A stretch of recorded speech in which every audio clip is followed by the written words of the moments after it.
L'été indien se prolonge sur la France. Les rescapés de la Grande Boucle bravent les pentes et le soleil pyrénéen. L'occasion pour nous, acteurs de la Coupe de France FDJ, de se rendre sur d'autres versants escarpés. Bienvenue dans les contreforts du Jura, bienvenue dans le Haut-Doubs, bienvenue à Morteau, lieu de départ du 35e Tour du Doubs. Et tout le monde connaît Morteau pour son horlogerie, mais surtout pour ses fameuses saucisses du même nom. Une délicieuse petite gâterie artisanale au goût fumé dont l'origine remonte à plus de 1000 ans. Produit typique de la tradition culinaire de Franche-Comté, la réputation de la saucisse de Morteau dépasse désormais les frontières de l'Hexagone. Toujours est-il que nous ne sommes pas là pour ça. Nous sommes présents pour couvrir la 4e étape de la Coupe de France FDJ où 138 coureurs se sont donné rendez-vous sur la place du champ de foire de Morteau. La température est clémente, pas plus de 17 degrés et le ciel est couvert. Un temps presque idéal pour parcourir les très exigeants 200 km proposés par l'organisateur Jean-Louis Perrin, un parcours quelque peu modifié par rapport à l'an passé, mais toujours avec le même objectif, offrir un terrain de jeu idéal aux attaquants.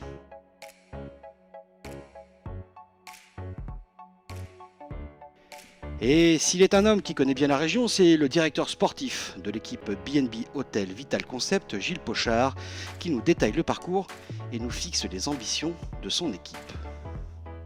Après les 5 km de fictif, on a un plateau et très rapidement on va descendre pour aller monter les 3 premiers grimpeurs. Ça s'enchaîne très rapidement sur des petites routes escarpées. Et après, très rapidement aussi, on arrive au Cré Mogno. Et après le Cré Mogno, là on a une bonne partie de plateau pour aller chercher les 2 derniers grimpeurs, le col de la République et le dernier point très important, le Larmont, qui est à 6 km de l'arrivée. Là, c'est le juge de paix pour les coureurs. Au sommet du Larmont, on a 4,5 km de descente et il reste 2 km de plat pour éventuellement un petit regroupement, mais souvent le classement est pratiquement fait au sommet du Larmont. Les coureurs font tous la descente dans le groupe dans lequel ils appartiennent et en bas, ça ne se regroupe pas. Donc il y a 7 grimpeurs répertoriés. Ils sont comment ces grimpeurs? C'est des vrais boss, des vrais mini-cols on va dire? Voilà, c'est pas des grands cols des Alpes, c'est des petits cols qui font 4, 5, 6 km maximum. En fait, la particularité ici, c'est que c'est des petites routes, c'est des routes granuleuses. Souvent, on est en prise avant d'arriver au pied de la bosse, on est en prise encore après la bosse. Et sur des petites routes, avec les plateaux, avec un peu de vent sur les plateaux, c'est des parcours très intéressants, c'est des parcours particuliers au Doubs. Voilà, c'est ce qui fait le charme de cette course. Mais le véritable régional de l'étape, comme on dit, est l'ancien pensionnaire du CC Etup, cher à Boris Zimine. Spécialiste du cyclocross à ses débuts, Fabien Doubet est sur ses routes d'entraînement. Le Tour du Doubs passe chez lui. Il est donc impatient et très motivé à l'idée de prendre le départ ce matin. Fabien, si je vous dis qu'aujourd'hui, d'après ce qui se raconte un peu, vous faites partie pas forcément des grands favoris, mais en tout cas des outsiders, est-ce que ça vous plaît ou alors vous pensez que c'est pas forcément très juste ? Non, c'est vrai que courir sur le Tour du Doubs, on peut dire que c'est une course à la maison, donc c'est vrai que ça fait toujours plaisir de courir devant la famille, vers des organisateurs que l'on connaît, que l'on côtoie tout au long de l'année, de passer aussi sur des routes d'entraînement. Donc c'est vrai que c'est une motivation supplémentaire et c'est vrai qu'au fond de moi, j'espère tirer mon épingle du jeu et obtenir un bon résultat sur le Tour du Doubs. Qui sont les leaders à peu près? Qui va maîtriser ou en tout cas essayer de contrôler cette course? C'est vrai que cette année, la course peut être un peu plus décousue que les autres années. Pour ma part, je pense qu'il y a une équipe AG2R, la mondiale, qui se distingue parmi les autres équipes. Donc voilà, à voir comment ils vont décider de prendre en main la course ou non. Mais c'est sûr que ça peut être une course très mouvementée avec beaucoup d'actions, beaucoup d'attaques. Et même dès le kilomètre 0, donc va falloir être très vigilant toute la journée. Et au rayon des favoris ou des favorites, il y a l'équipe AG2R La Mondiale. Venue avec un effectif conséquent et des coureurs de grand talent, elle aspire à la victoire et peut être celle qui peut contrôler une course incertaine. Son capitaine de route, Tony Galopin, revient avec nous sur leurs ambitions du jour. Alors Tony Galopin, l'équipe AG2R, la mondiale, a aligné quand même un effectif conséquent qui est vraiment paré pour gagner. Est-ce que c'est aussi votre avis ? De toute façon, oui, toutes les courses, on est là pour gagner. On a une très belle équipe. C'est une course ouverte, donc oui, bien sûr, c'est l'objectif d'aller gagner la course. Est-ce que vous êtes le leader, le capitaine de route, ou est-ce qu'il y a d'autres coureurs dans l'équipe qui ont cette tâche ? Non, on a un collectif assez homogène, donc je pense que tout le monde a sa chance. On n'a personne qui se dégage. On a un coureur comme Quentin Jauregui qui va assez vite au sprint. Donc on peut voir si le final, comment la course se déroule, mais pour l'instant, on part sans vraiment leader et on va en fonction des sensations. Et il est 11h45 quand le départ est donné de Morteau. Les 138 coureurs savent que ce Tour du Doubs est toujours une course de mouvement, une course pour des hommes forts, des attaquants, des baroudeurs, avec des aptitudes de grimpeurs. Il s'agit de se placer au mieux lors des 5 km de fictif pour aspirer à prendre la première échappée du jour. Et alors que le peloton arrive au kilomètre 0, sous l'œil d'un régulateur un petit peu zélé, c'est le Suisse Mauro Schmid de l'équipe continentale Léopard Pro Cycling qui attaque en premier.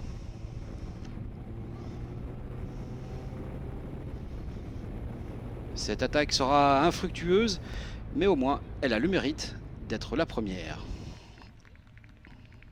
Il y aura de nombreuses attaques pendant les 50 premiers kilomètres jusqu'au kilomètre 55. Celle-ci, à l'initiative de Johan Lebon de l'équipe BNB Hotel Vital Concept, semble être la bonne. L'ancien champion du monde junior est accompagné de Binyam Girmay Ailou, excellent espoir érythréen de l'équipe marseillaise Nippo Delco Provence. Johan Lebon avait déjà tenté sa chance auparavant, sans succès. Cette fois, le peloton a décidé de laisser filer. Son compagnon de route, âgé seulement de 20 ans, a déjà remporté des étapes sur le Tour du Rwanda et la tropicale Amissa Bongo, les deux courses références africaines. Au sommet du Crémonio, le 4e Grand Prix de la montagne, le costarmoricain passe en tête. L'écart est rapidement monté à 4 minutes 30. Il reste encore 131 km à parcourir. Mais dans le peloton, on ne semble pas inquiet par la fuite du duo de tête. Les coéquipiers de Johan Lebon sont même en tête. En gros, personne ne prend l'initiative de la poursuite.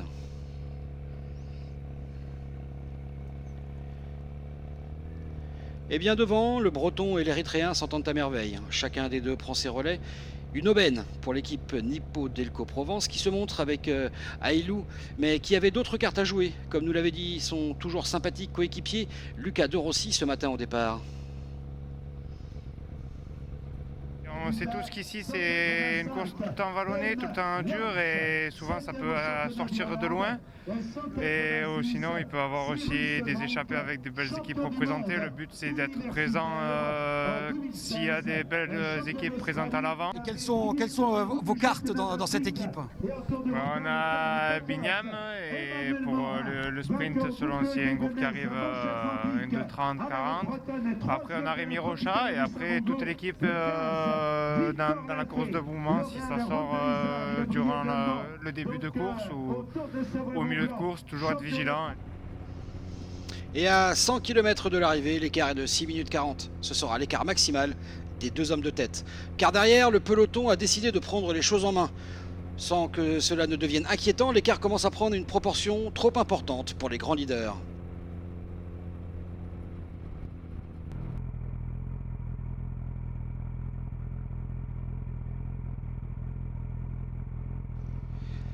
Mais pourtant, malgré le rythme du peloton, 3 hommes arrivent à partir. Il s'agit de Fabian Linhart de l'équipe Groupama FDJ et des 2 premiers attaquants du jour, les 2 jeunes, Mauro Schmid, Léopard Pro Cycling et Julien Jameau de l'équipe de France Espoir. Une équipe qui a été invitée au Tour du Doubs pour pallier aux nombreuses courses annulées pour cause de Covid-19. Lienhardt fait presque figure de vétéran autour des 2 autres compagnons d'échappée, Schmid et Jameau, tous 2 nés en 1999. Le trio arrive à partir en contre, ils prennent rapidement plusieurs secondes puis plusieurs minutes d'avance.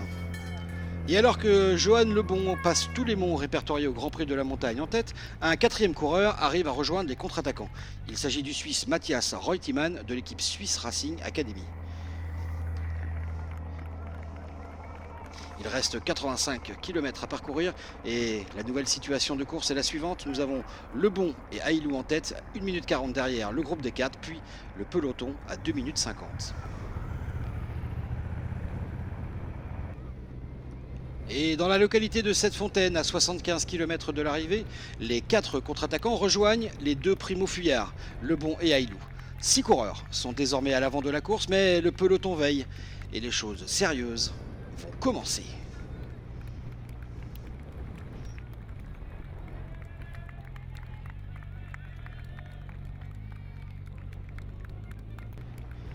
Et sous l'impulsion de plusieurs équipes qui se relaient dans le peloton, l'écart commence à diminuer. 2 minutes 30, 2 minutes 15, 2 minutes. Les chances des 6 devant s'affaiblissent de minute en minute.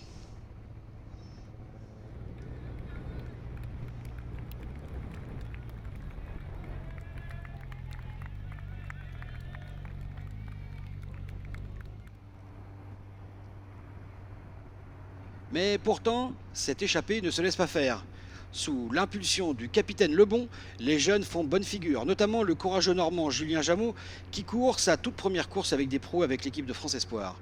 Une belle opportunité pour lui et ses coéquipiers, d'après leur sélectionneur Pierre-Yves Châtelon, que nous avions rencontré ce matin au départ.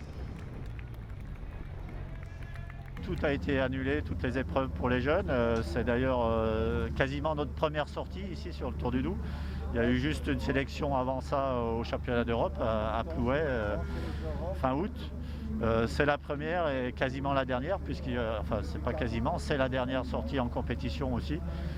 Du coup c'est dommage, je pense que ces jeunes coureurs ont été les plus lésés par la crise sanitaire parce qu'ils n'ont pas eu de moyens d'expression, ils n'ont pas pu exprimer leur talent sur les courses. Heureusement, on remercie le Tour du Doubs de nous avoir maintenu sa confiance, d'avoir pris l'équipe de France. Ça leur fait un petit peu de visibilité, mais c'est vrai, c'est vraiment une année tronquée pour les jeunes espoirs de l'équipe de France. Alors, comment vous avez choisi ces garçons alors qu'ils sont là, vu qu'ils n'ont quasiment pas couru de l'année? Bon, il y a quand même eu quelques épreuves élites amateurs ou des classes 2 sur le mois d'août, telles que notamment le Tour de Savoie-Mont-Blanc, entre autres. Donc, au travers des résultats qu'ils ont pu faire sur ces épreuves-là, j'ai choisi la plupart d'entre eux. Et puis pour certains autres, comme Alexis Renard, qui est déjà professionnel dans l'équipe World Tour d'Israël, il prépare la Vuelta, donc c'était en connexion avec son équipe, c'était bien de lui offrir cette opportunité de courir aussi sur le Tour du Doubs. Mais oui, la sélection a été faite principalement sur les épreuves du mois d'août qu'ils ont pu disputer avec leur club pour la plupart. Et quels sont les objectifs ou l'objectif aujourd'hui? Bon, l'objectif, comme à l'accoutumée sur ce genre d'épreuve, c'est se montrer pour les jeunes qui veulent décrocher un contrat pro. Donc figurer au mieux dans l'échappée du jour et essayer au moins de se battre et de combattre pour intégrer cette échappée. Les classements annexes aussi, tels que les grimpeurs et les points chauds, peuvent être des objectifs. Voilà, figurer au mieux. Après, la distance de 200 km est un petit peu longue pour ces jeunes coureurs. Donc s'ils doivent s'exprimer, il ne faut pas attendre la côte du Larmont où la course se décante chaque année pour exprimer leur potentiel. Donc voilà, principalement se montrer et donner le meilleur d'eux-mêmes et puis se projeter sur 2021 où on espère que la saison se déroulera beaucoup mieux. Et alors que les échappés arrivent à 50 km de l'arrivée, l'écart se stabilise autour de 2 minutes 30. Cependant, le peloton, grâce aux AG2R, la Mondiale, Arkea Samsic ou encore Circus Wanty-Gobert, tente de réduire l'écart avant les 2 dernières côtes répertoriées et notamment le fameux Larmont, le juge de paix du Tour du Doubs.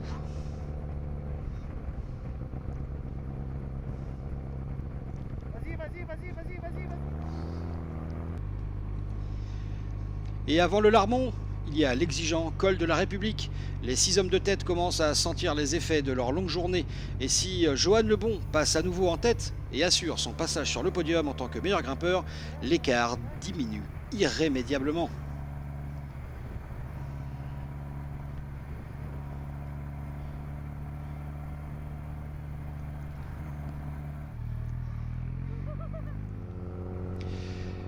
Et ainsi, lorsque le peloton sort de Saint-Point à 25 km de l'arrivée, l'écart n'est plus que de 20 secondes. Certains ont des fourmis dans les jambes, les attaques commencent à fuser.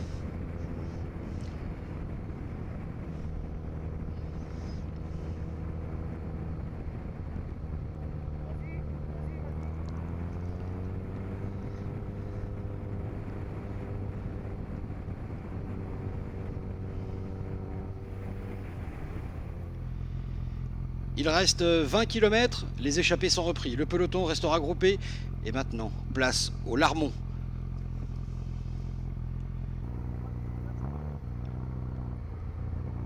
Cette côte du Larmont, fameuse côte, indispensable au Tour du Doubs. À 10 km, le peloton est toujours groupé et dans les premiers hectomètres du Larmont, c'est Aurélien Paré-Peintre qui lance la première banderille. Il est suivi par quelques coureurs de différentes équipes, dont Romain Hardy ou encore Loïc Vliegen.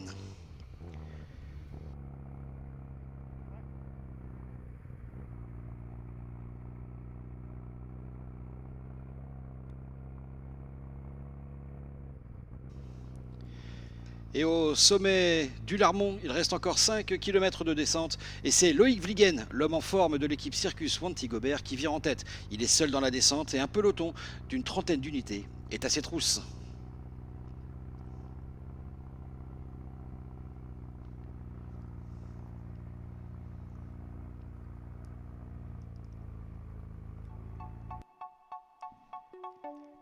Et c'est donc Loïc Vliegen qui déboule en solitaire au bout de la ligne droite à l'arrivée à Pontarlier et remporte donc le 35e Tour du Doubs.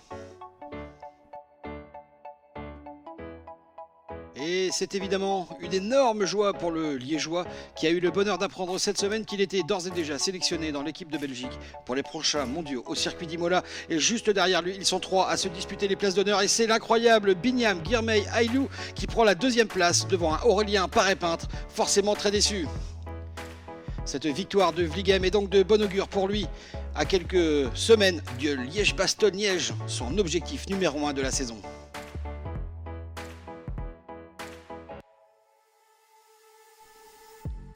Et un Loïc Vliegen, évidemment heureux, qui a même eu le temps de faire l'avion 100 mètres avant la ligne d'arrivée.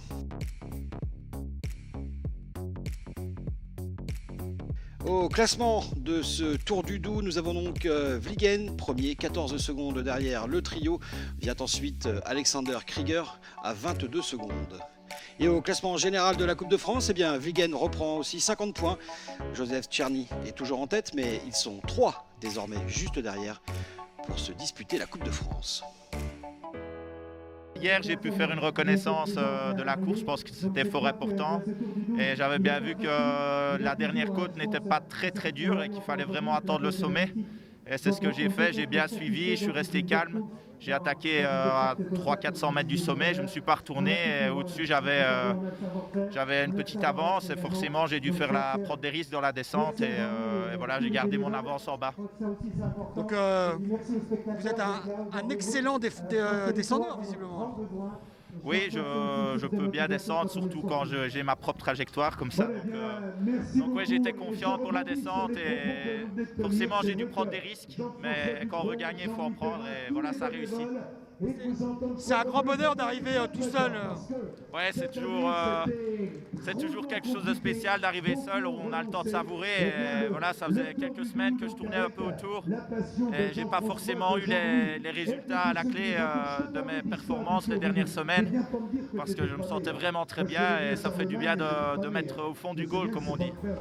Et sur le podium, nous avons aussi retrouvé le Lagnonnais Johan Lebon, meilleur grimpeur.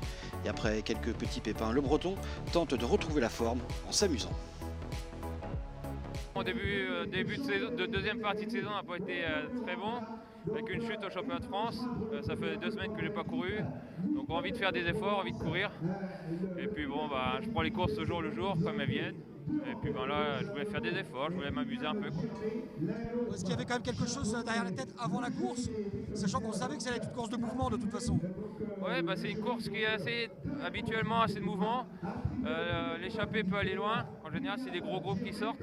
Bon, malheureusement, là, on est sorti qu'à 2. Dans le final, on s'est retrouvé encore à 6. On on s'est bien entendu. On a fait une bonne partie de manivelle, c'était pas mal. Bon, on se fait reprendre à 20 bornes. Et il y avait un peloton assez conséquent derrière, ce qui est assez rare sur cette course. Mais bon, c'est comme ça. Et, on a pris du plaisir. Il a été l'une des belles surprises de cette course. Il s'appelle Julien Jameau. Retenez bien son nom, il a 20 ans et il disputait sa toute première course dans un peloton professionnel et il a été toujours à l'attaque. Avis donc aux équipes pro qui veulent recruter un jeune talent sans complexe. Eh ben, je pense que ça se voit à mes yeux, je suis juste rincé quoi. C'est une super expérience pour moi, c'est ma première course pro et ouais, voilà, j'ai montré le maillot et je pense que je pouvais pas me faire plus plaisir. J'ai essayé de sentir la course, après c'est la première fois chez les pros donc c'est pas facile. Mais ouais, j'ai essayé de regarder, j'avais vu que Johan Lebon était toujours dans les bons coups et que c'est un gros rouleur donc j'ai essayé de me baser un peu là-dessus et de regarder à peu près les équipes placées quoi. Moi je suis plutôt du genre à attaquer donc je préférais me faire plaisir devant en échappée et je pense que voilà je me montre et au moins ça fait parler un peu de moi quoi, c'est ce qu'il faut se dire. Merci de nous avoir suivis dans cette belle région jalonnée de montagnes et de vallées, de plaines et de plateaux, sillonnée de rivières, de lacs et de cascades. Le Haut-Doubs et l'ensemble de la Franche-Comté sont parsemés de remarquables paysages verdoyants, composés à 44% de forêt. C'est une région au caractère affirmé et aux bienfaits exceptionnels, grâce notamment à la saucisse de Morteau.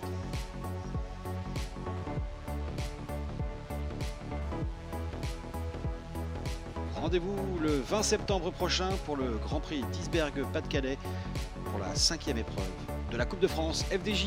Merci de nous avoir suivis. À bientôt.